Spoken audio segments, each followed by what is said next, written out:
Hi,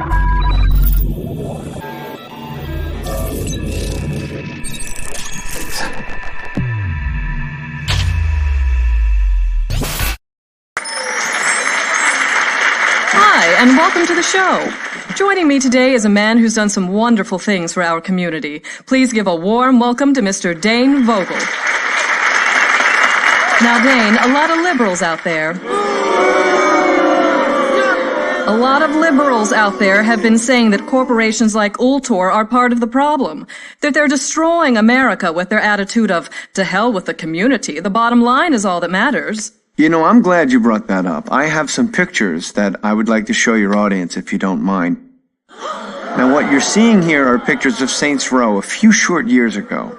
Parents, you might want to tell your kids to leave the room. There will be minorities in these photos. Like I was saying, in the past, this district was filled with gangs, hookers, and drugs. Now, Alderman Hughes... A great man who was taken from us far too soon. Alderman Hughes had a vision for Saints Row. He wanted to pull the district from the depths of depravity into a brighter future. Now, we at Ultor could not agree more. That's why we spent considerable resources turning this into this. Crack houses to corporate parks, pimps and hoes to cops on patrol. Amazing. Just amazing. I think we all owe Ultor another round of applause.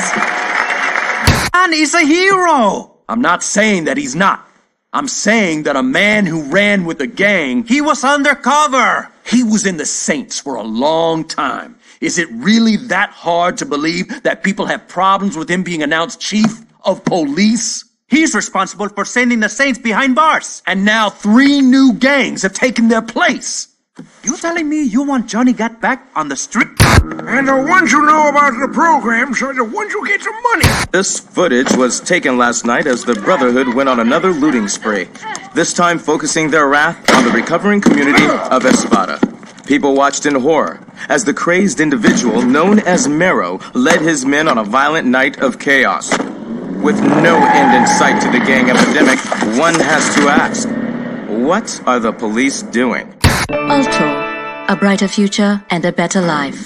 Years ago, these serene waters were shaken as Mayor-elect Richard Hughes' yacht was destroyed by a tremendous explosion in what was at the time the second assassination of a major public figure. Stillwater University, a place of learning or a state-funded opium den? These kids are smoking Loa Dust, a popular designer drug that is sweeping across the city courtesy of a street gang known as the Sons of Samdi.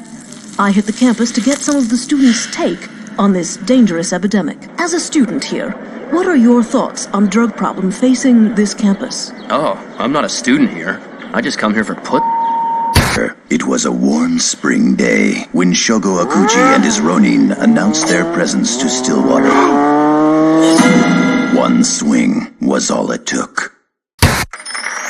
Now, some misguided people would say that by turning Saints Row into a glass and steel utopia, all you've accomplished was the displacement of low-income families, which, you know, to me sounds like an added bonus. Well, I don't know about it being a bonus, but it's like my father said, and if you're going to build an ivory tower, you're going to have to kill a few elephants.